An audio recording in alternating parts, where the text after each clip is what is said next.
Hello and welcome to only IAS. स्वागत है आपका एक और एमसीक्यू सेशन में, जिसमें हम बात कर रहे हैं हिस्ट्री के बारे में। हम करंट टॉपिक्स को भी डिस्कस कर रहे हैं इन सीरीज में, साथ में हम अलग अलग सब्जेक्ट्स को डिस्कस कर रहे हैं। आज हम शुरू करते हैं हमारी क्लास। पहला सवाल सामने है आपके, बात करी जा रही इसमें ऋग्वैदिक एज की।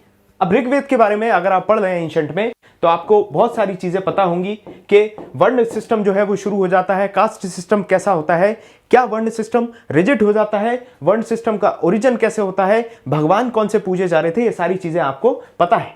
सबसे पहले वर्ण सिस्टम के बारे में ये पहली स्टेटमेंट है, ये बर्थ के ऊपर बेस्ड था। ऐसा कहा जाता है कि जो जिस वर्ण में जन्म ले रहा है उस हिसाब से ऋग्वैदिक पीरियड में ये वर्ण का सिस्टम हुआ करता था। ब्राह्मण के जगह पे या ब्राह्मण के घर में अगर कोई बच्चा पैदा होगा तो वो ब्राह्मण होगा।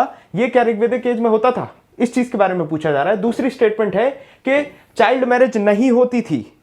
साथ में यह भी कहा जा रहा है कि जो सती प्रैक्टिस है, सती प्रैक्टिस आप जानते हैं, सती के बारे में आप जानते हैं, जिसके लिए राजा राम मोहन रॉय ने इसको बंद कराने के लिए काफी ज्यादा मेहनत की थी, इसके खिलाफ लेजिस्लेशन पास कराने में बहुत ज्यादा जद्दोजहद की थी, रिफॉर्म कराए थे। तो ये दोनों स्टेटमेंट है। इसमें आपको साफ साफ समझ में आ रहा है कि जो वर्ण सिस्टम है वो बेस्ड था ऑक्यूपेशन पे, ना कि बर्थ पे। तो ये स्टेटमेंट जो है वो गलत हो जाती है। दूसरी स्टेटमेंट कह रहा है कि चाइल्ड मैरिज नहीं होती थी और साथ में सती प्रैक्टिस भी एब्सेंट थी। ये स्टेटमेंट सही है। और हम देखें यहां पर क्या पूछा है हमसे पूछा है कि सही क्या है। तो सही आप देख लीजिए, सही है हमारा बी फॉर बॉल, ये हमारा सही जवाब हो जाता है।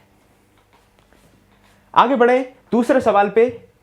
दूसरा सवाल हमसे पूछ रहा है एक थ्योरी के बारे में। आपको पता है ओरिजिन ऑफ आर्यंस के बारे में बहुत अलग अलग थ्योरी है। कोई कहते हैं कि भारत के ही हैं, कोई कहते हैं कि अलग से आए, कोई कह रहे हैं यूरोपियन एरिया से आए हैं। इस तरीके से अलग अलग थ्योरीज हैं और इन थ्योरीज को किस किस पर्सनैलिटी ने दिया है ये पूछा जा रहा है।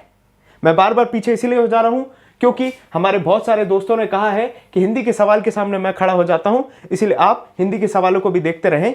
अब यहां पर बात करें ओरिजिन ऑफ आर्यंस की, तो एक आर्कटिक थ्योरी दी है। ये किसने दी? तिब्बत वाली थ्योरी किसने दी? यूरोप वाली और सेंट्रल एशिया वाली।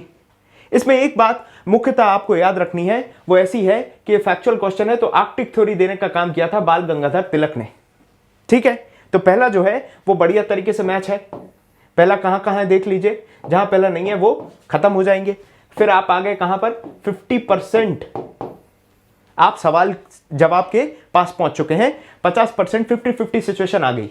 साथ में एक और बात बताऊं मैं, ये जो तिब्बत वाला आइडिया जो है वो स्वामी दयानंद सरस्वती ने प्रेजेंट किया था कि आर्यंस का जो ओरिजिन है वो तिब्बत से हुआ है।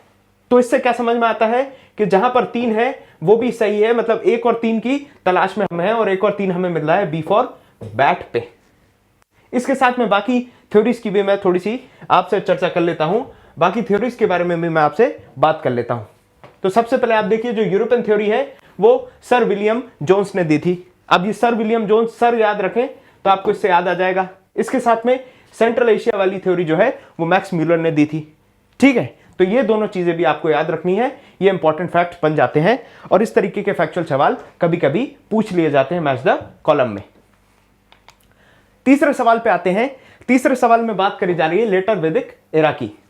इसमें हमें असेंडिंग ऑर्डर में छोटे से बड़े की तरफ हमें जमाना है, जो जीवन के अलग अलग पड़ाव होते हैं, पहलू होते हैं। जैसे आपको पता है ब्रह्मचर्य होगा, जो एजुकेशन का टाइम होता है, आप एजुकेशन गेन करते हैं। इस तरीके से अलग अलग जो सिचुएशंस होती हैं लाइफ की, गृहस्थ जीवन होता है जिसमें आप शादी करते हैं, बच्चे पैदा करते हैं, उनका भरण पोषण करते हैं, परिवार बढ़ाते हैं, और सन्यास भी होता है जिसमें आप सब दुनियादारी छोड़ के जंगल को चले जाते हैं। अब शुरुआत कहां से होती है ये पूछा जा रहा है आपसे। तो सबसे पहले आप शुरू करेंगे ब्रह्मचर्य से, जो अभी आपका भी चल रहा है। क्यों? क्योंकि हम तैयारी में लगे, हम ज्ञान अर्जित कर रहे हैं, हम नॉलेज को सीख कर रहे हैं। इसके बाद आगे जीवन में आप गृहस्थ जीवन में प्रवेश करेंगे। उसके बाद आप वनप्रस्थ मतलब जंगल चले जाना, और अंत में आप संन्यास को जाएंगे। इस तरीके से वैदिक एरा में, लेटर वैदिक एरा में ये चीजें चलती थी। तो ये जो क्रोनोलॉजी है ये आपको याद रखनी है। ये सीधा सीधा सवाल है और इसमें आपको फोकस क्रोनोलॉजी पे करना है। आगे बढ़े हम। आगे डिस्कशन करा जा रहा है सोसाइटी के बारे में। कैसी सोसाइटी थी, कहां की? ऋग्वैदिक एरा की। तो ऋग्वैदिक एज की सोसाइटी कैसी थी? क्या मैट्रिलिनियर थी या फिर मैट्रियार्की, मतलब जो हेड ऑफ द फैमिली होगा या हेड ऑफ द सोसाइटी वो फीमेल होगी। आपको पैट्रियार्की और मैट्रियार्की के बारे में पता होगा। इसके साथ नॉलेज ऑफ एग्रीकल्चर, क्या एग्रीकल्चर की नॉलेज थी? बिल्कुल थी। फिर उसके बाद कहा जाता है मीट, फिश, बर्ड्स, एनिमल्स को खाया जाता था। यहां पर अगर हमने ऋग्वेद के बारे में अच्छे से पढ़ा है तो हमें पता है कि 2 और 3 स्टेटमेंट सही हैं। पहली स्टेटमेंट गलत है क्योंकि जो सोसाइटी थी वो पैट्रियार्कल थी। On the other hand women का एक बहुत ही गजब का स्ट्रॉन्ग स्टेटस था सोसाइटी में ऋग्वेद की, जिसमें वो किताबें लिखती थी, एजुकेशन में भी इन्वॉल्व थी, पढ़ाई भी करती थी, साथ में जो पॉलिटिकल डिसीजंस होते थे उसमें भी कहीं ना कहीं उनका हाथ या फिर उनका जो से वो होता था। तो यहां पर हमारा आंसर हो जाता है बी फॉर बॉल। आगे बढ़े अगले सवाल पे। यहां पर फिर से हमें कुछ नदियों के नाम दिए हैं और उनके ऋग्वेद में क्या नाम थे उनके बारे में हमें चर्चा करनी है। पहले तो जिस तरीके से मैं याद रखता हूं वो मैं आपको बता देता हूं। आप देखिए जो पुरुषनी है, पुरुषनी को मैं सीधा पौरुष से मैं उसको पुरुष समझ लेता हूं। ये पुरुष का नाम कौन सा लग रहा है आपको इसमें से? आपको लग रहा है पुरुष का नाम रवि, तो यहां से मैंने ये याद रख लिया कि पुरुषनी जो है वो रवि है। इसके बाद आप देखें ये सारे जो नाम हैं वो आपको सीधे सीधे याद करने पड़ेंगे, रटने की व्यवस्था बनानी पड़ेगी, इसमें और कोई गुंजाइश नहीं बनती है। यहां पर जो हमारा सही जवाब है वो मैं आपको बता देता हूं, वो है डी। आपको जब आप इस चीज को पढ़ें, इन रिवर्स को पढ़ें जो ऋग्वेदिक नेम को, तो इनका एक प्रॉपर टेबल बना के दिया है हमने नोट्स में। आप उस एक्सप्लेनेशन को पढ़ के उसको अपने नोट्स में उतार लें ताकि आपका रिवीजन हो जाए, आपको वो चीज याद हो जाए। अगले सवाल की तरफ बढ़ें तो यहां पर बात करी जा रही है जो राजस्थान में खेतरी माइंस हैं, जिसके बारे में आप जानते हैं कॉपर यहीं से आता था।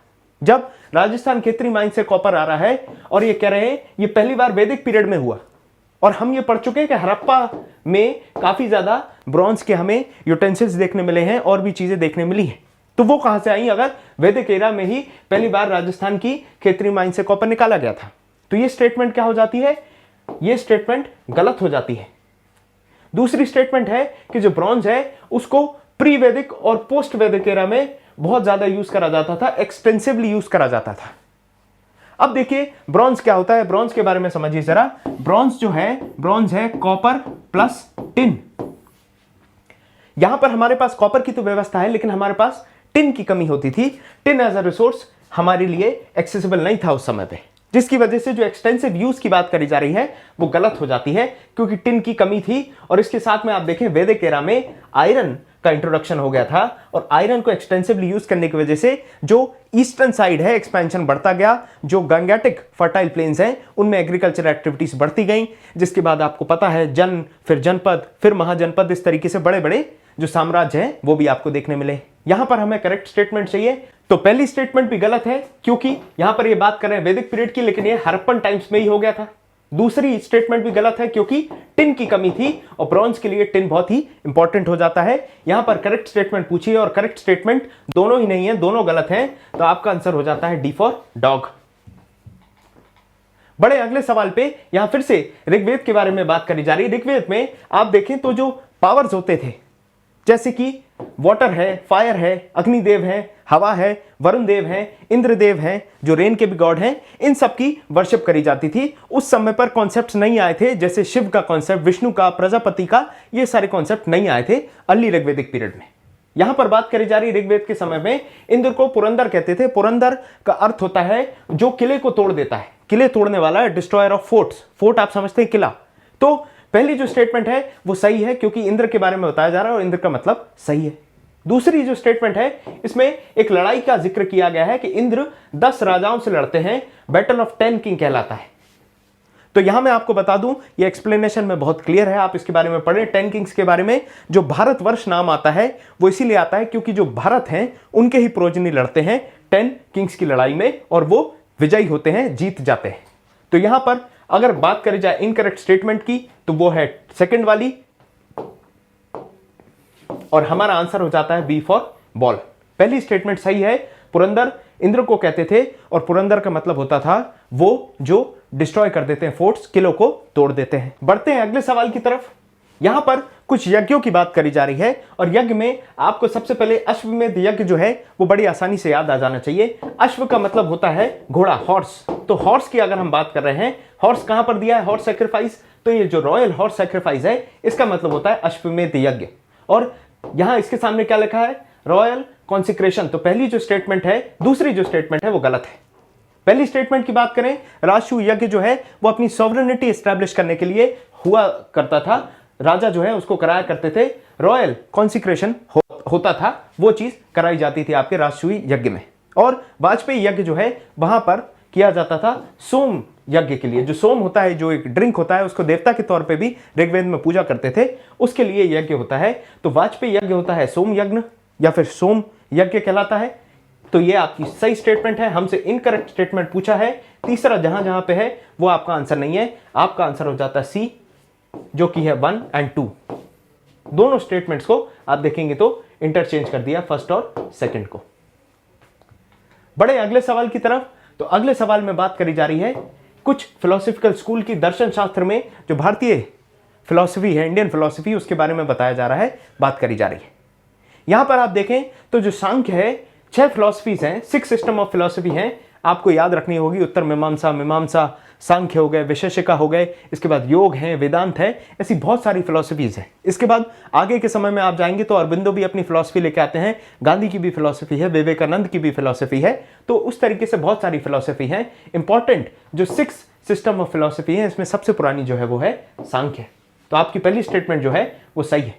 दूसरी बात देखें तो वैशेषिका जो है, इसमें एटॉमिक थ्योरी पे बहुत ध्यान दिया गया था, एटॉमिक थ्योरी के बारे में बात करी गई थी। तो ये जो स्टेटमेंट है ये भी सही हो जाती है। तीसरी स्टेटमेंट गलत इसीलिए क्योंकि जो पतंजलि है, इन्होंने योग जो फिलॉसफी है उसको इंट्रोड्यूस किया था, उसको दिया था। अब आपको पतंजलि से बाबा रामदेव याद आने चाहिए और बाबा रामदेव से आपको योगा याद आना चाहिए। इससे बड़ा आसान हो जाएगा आपको याद रखना, पतंजलि और योग फिलॉसफी, ये दोनों आप इसमें रिलेशंस एस्टैब्लिश कर पाएंगे, पतंजलि, बाबा रामदेव और योगा। ठीक है, तो ये आपकी तीसरी जो स्टेटमेंट है वो गलत है। आपसे पूछा जा रहा है करेक्ट स्टेटमेंट, पहली और दूसरी आपकी सही है। आंसर हो जाता है आपका ए फॉर एप्पल।